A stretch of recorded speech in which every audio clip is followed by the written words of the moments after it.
David Beckham কি আজ মাঠে ছিলেন? আমি খেয়াল করি নাই। সেটা মাঠে থাকেন আর টিভিতে দেখেন, যেখানেই দেখেন, ওই ফ্রি কিক দেখার পরই বেকহামের উচিত ছিল গুরিন্ডার চাড্ডাকে একটা ফোন দেওয়া, ফোন দিয়ে বলা যে আমাকে নিয়ে তো সিনেমা বানাইছেন বেন্ড ইট লাইক বেকহাম, এখন আপনার অবশ্যই বেন্ড ইট লাইক মেসি নামে একটা সিনেমা বানানোর দরকার। কারণ আমাকে ফ্রি কিকে তো সে আগেই টপকায় গেছে, এবং আজকে ব্যান্ড করে যেভাবে একটা ভাঙাচোরা দলকে এই ক্লাব বিশ্বকাপের পরের রাউন্ডে নিয়ে যাওয়ার পথে নিয়ে গেল, পোর্তোর মতো দলকে হারায় দিল, তাতে লিও মেসিরে নিয়ে এখন বেন্ডিট লাইক লিও বা বেন্ডিট লাইক মেসি এরকম একটা সিনেমা না বানালে চলতেছে না। ফলে বেকামের আর কিছু না হোক অনতিবিলম্বে এই সিনেমা প্রডিউস করা উচিত। আসলে মেসি মানেই তো সিনেমা, আপনি বানান বা না বানান। দেখেন, মাত্র একদিন আগেই আমরা আলোচনা করছি যে ইন্টার মিয়ামি হচ্ছে মেসি এবং 10টা কলা গাছ। সেইটা থেকে পরিস্থিতি তো খুব একটা বদলে যায় নাই, একদমই বদলে যায় নাই। সেখান থেকে সেই ইন্টার মিয়ামি তাদের ইতিহাসে প্রথমবারের মতো কোনো ইউরোপিয়ান দলকে কম্পিটিটিভ কোনো ম্যাচে হারালো, এবং সেটা কোথায়? ক্লাব বিশ্বকাপে। যে একটা গ্রুপে তারা পড়ছে, পালমেইরাস আর পোর্তো, এই এক গ্রুপে, এদের গ্রুপ থেকে ইন্টার মিয়ামির দূরতম স্বপ্নে পরের রাউন্ডে যাওয়ার কথা ভাবার সুযোগ ছিল না। সেই সুযোগটা তৈরি হলো, এবং সেই সুযোগটা তৈরি করে দিলে একটা মানুষ, একটা মানুষ, সেটা লিওনেল মেসি। কিভাবে এই জায়গাটায় আসলো অলরেডি আপনারা দেখে ফেলছেন। তারপরে আমিও যেহেতু ম্যাচটা দেখছি, একটু আসেন ম্যাচটা নিয়ে গল্প করি। মেসির কি অতি মানবীয় খেলা, এবং যদি একটু সাপোর্টটা পাইতো, যদি একটু সাপোর্টটা পাইতো, কয়েকটা খেলোয়াড় যদি ওর কাছাকাছি না হোক, ওর থেকে 1 কিলোমিটারের মধ্যেও যদি কয়েকটা খেলোয়াড় থাকতো, তাহলে এই টিম নিয়ে চ্যাম্পিয়ন হওয়া সম্ভব ছিল। মেসি মনে হয় এই বয়সে পুরনো ওয়াইনের মতো হয়ে উঠতেছে, পুরনো ওয়াইনের মতো হয়ে উঠতেছে। সেই পুরনো ওয়াইনকে নিয়ে আজকে একটু গল্প করি।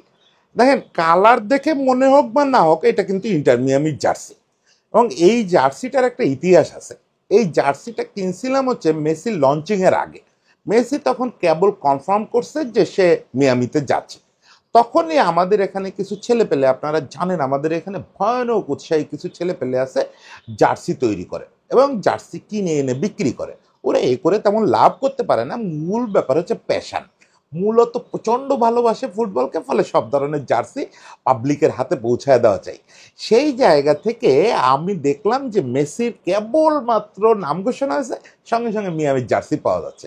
মিয়ামির একটা জার্সি কিনলাম, আজকে 3 বছর প্রায় হতে গেল। জার্সিটার রং টং জ্বলে গেছে, মিয়ামির মতোই অবস্থা। মানে মেসি যখন আসছিল খুব রঙিন ছিল, সত্যিকারের পিঙ্কটা বোঝা যেত। এখন সেটা বিবর্ণ হয়ে গেছে।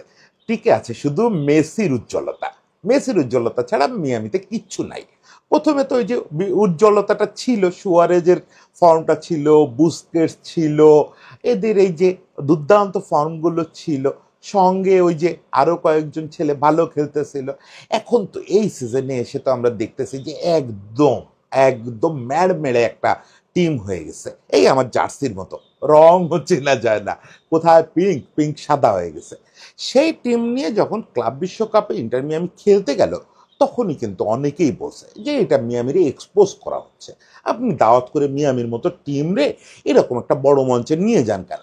মানে ব্যাপারটা এইরকম যে কোনো একটা জায়গায় কেউ রোমান্টিসিজম নিয়ে খুব ভালো গান করতেছে, ওইখানে অনেক অ্যামেচারিশ পরিবেশে গান হচ্ছে, সেখান থেকে আপনি হুট করে তারে ধরে নিয়ে গিয়ে একদম রাগ সঙ্গীতের বিশ্ব সম্মেলন হচ্ছে, সেই মঞ্চে বললেন যে তুমি এদের সঙ্গে কম্পিট করো। এই ভালোবাসার তো কোনো অর্থ নেই। এই ভালোবাসা দিয়ে তো তারা আলটিমেটলি অপমান করা হলো। এই অপমানটা মেসি নিল না, এই অপমানটা মেসি নিল না। যে আমাকে আপনি যখন এখানে আনছেন, ওরা থাক বা না থাক, বাকি 10জন কলা গাছ হোক আর যে গাছ হোক, আমার কাজ হচ্ছে এই টিম নিয়ে ফাইট করা। দেখেন, আল আহলির সঙ্গে এই যে ম্যাচটা ড্র করলো, এই ম্যাচটা কিন্তু ড্র করলো ওই যে অস্কার ছেলেটা ওই গোলপোস্টের নিচে, ওটাও আর্জেন্টাইন, এবং ও মেসির খুব পুরনো বন্ধু, সেই 2005 সাল থেকে মেসি বন্ধু। ওরা একসঙ্গে যুব বিশ্বকাপ জিতছে, একসঙ্গে অলিম্পিক জিতছে। অবশ্য অলিম্পিক পুরোটা অস্কার খেলতে পারে না, ইনজুর্ড হয়েছিল বোধহয় ফার্স্ট রাউন্ডে বা সেকেন্ড রাউন্ডে, কোথায় যেন ইনজুর্ড হয়ে সাইড লাইন হয়ে গেছিল। যাই হোক, অস্কার মেসির খুব পুরনো বন্ধু, এবং অস্কার আর মেসি কিন্তু প্রথম ম্যাচটা বাঁচালো, পেনাল্টি বাঁচালো অস্কার, কয়েকটা সেভ করলো। মেসি তো ওই যে বললাম ডিপে খেলে ম্যাচ বাঁচায় দিল। এরপরে যখন পোর্তোর সামনে পড়লো, পোর্তো কে? দেখেন, পোর্তো হচ্ছে বলা হয় পর্তুগালের বিগ থ্রির একটা, এবং বিগ থ্রির মূল বিগ মানে মেইন বিগ হচ্ছে পোর্তো। হ্যাঁ, পোর্তো হয়তো ইউসোবিও বা রোনালদো বা ফিগোর মতো খেলোয়াড়কে তৈরি করে নাই, কিন্তু পোর্তো একটা পাওয়ার হাউস। পর্তুগালের পাওয়ার হাউস শুধু না, ইউরোপেরও যদি আপনি বিবেচনা করেন, পোর্তো তো চ্যাম্পিয়ন্স লিগও জিতছে এবং সেটা তাদের জিতাইছে মরিনহো। মরিনহোর কিন্তু ক্লাব হচ্ছে পোর্তো।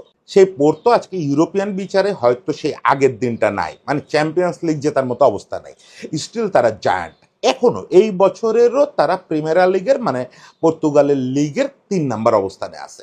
ফলে এইরকম একটা জায়ান্ট, ইউরোপিয়ান জায়ান্ট এদের সামনে ইন্টার মিয়ামি দাঁড়ালে মানে স্বাভাবিক হিসাব বলে যে 10-12 গোল খাবে, 10-12 গোল খাবে এবং ইন্টার মিয়ামি কোনো অ্যাটাক করতে পারবে না।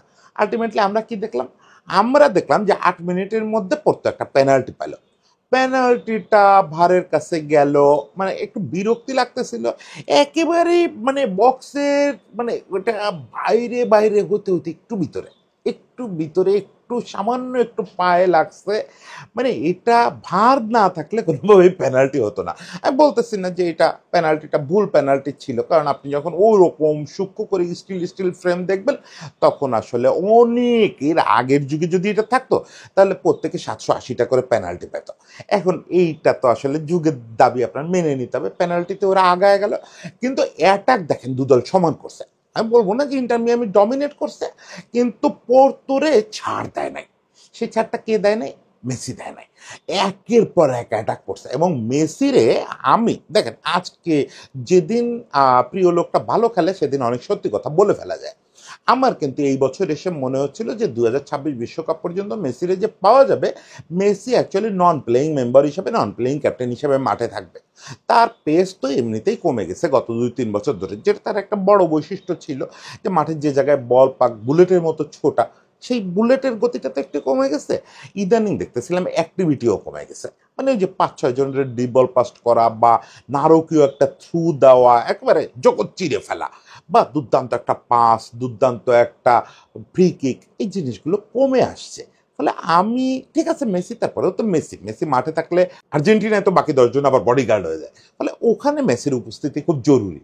কিন্তু তারপরেও ধরে নিছিলাম যে না, আর মেসিরে পাবো না, মেসি দেখবো না।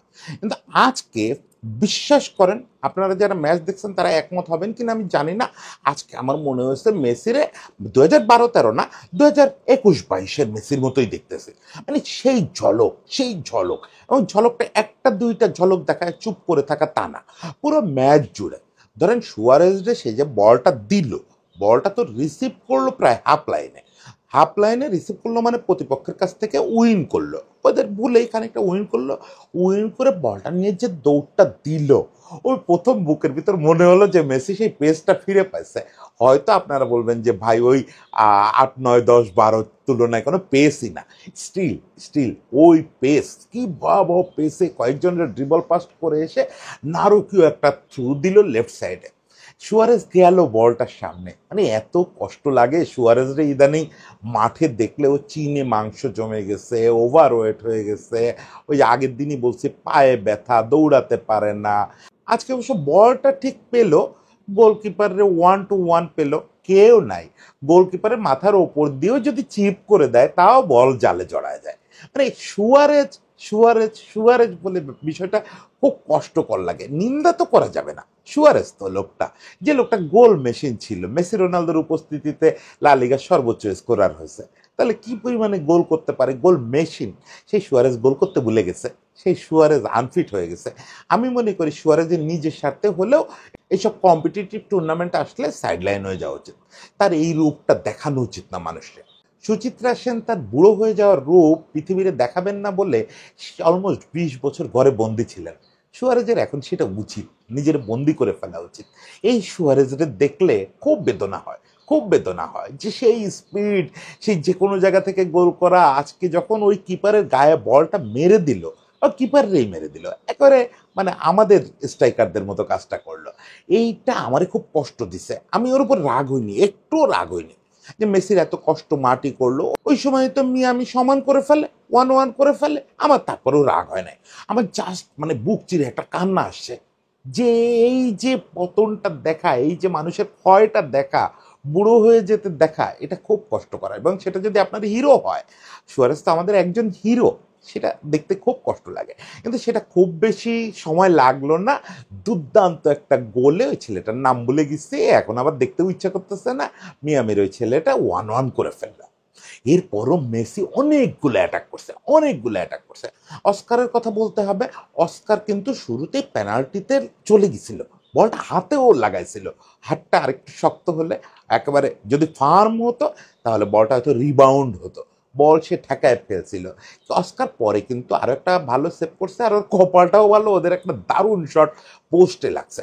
কিন্তু ইন্টার মিয়ামি আরো কয়েকটা চান্স তৈরি করতে পারতো, যদি ওই যে বললাম মেসির বলে কেউ একটু মানে একটা সময় বারবার মনে হচ্ছিল যে এই যে বাংলাদেশের প্রবলেম নিয়ে গত কদিন আমরা কথা বলতেছি না, গত কয়েক মাস, আমাদের নাম্বার 9 নাই। মিয়ামি তো অ্যাকচুয়ালি মিয়ামির তো কিছুই নাই, নাম্বার 9ও নাই, মানে কোনো প্রপার স্ট্রাইকার নাই। ফলে মেসি চেষ্টা করতেছে, ওই যে ছেলেটা গোল করছে ও আরো কয়েকবার চেষ্টা করলো, কিন্তু অ্যাকচুয়ালি গোল করার মতো কেউ নাই। তবে এর মধ্যে একটা ছেলের কথা, সুয়ারেজের একটা দেশি ভাই, সেটা হচ্ছে ফ্যালকাও।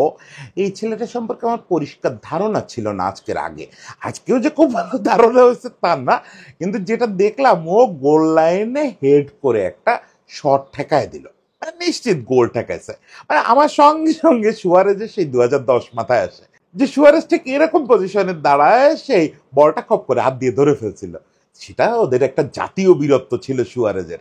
সেই দেশেরই একটা ছেলে ফ্যালকাও, ও আর হাত না বাড়ায়, কি পজিশনিং সেন্স, এবং ও কিন্তু আগে থেকে দাঁড়ায় ছিল না, ও ওই বলটা শট নেওয়ার সময় দৌড়ায় এসে লাইনে দাঁড়ায় মাথা দিয়ে বলটা সেভ করলো। অস্কার তো পড়েছিল, অস্কারের পক্ষে ওইটা সেভ করা সম্ভব ছিল না, নিশ্চিত গোল। এবং আমি ভাবলাম যে ও তবু সুয়ারেজের এলাকার ছেলে, কিন্তু সুয়ারেজের মধ্যে যে ধরে ফেলে একটা পেনাল্টি দেয় নাই, কারণ আর একটা পেনাল্টি আজকেও অস্কার ঠেকাবে এটা অন্তত আশা করতেছিলাম না।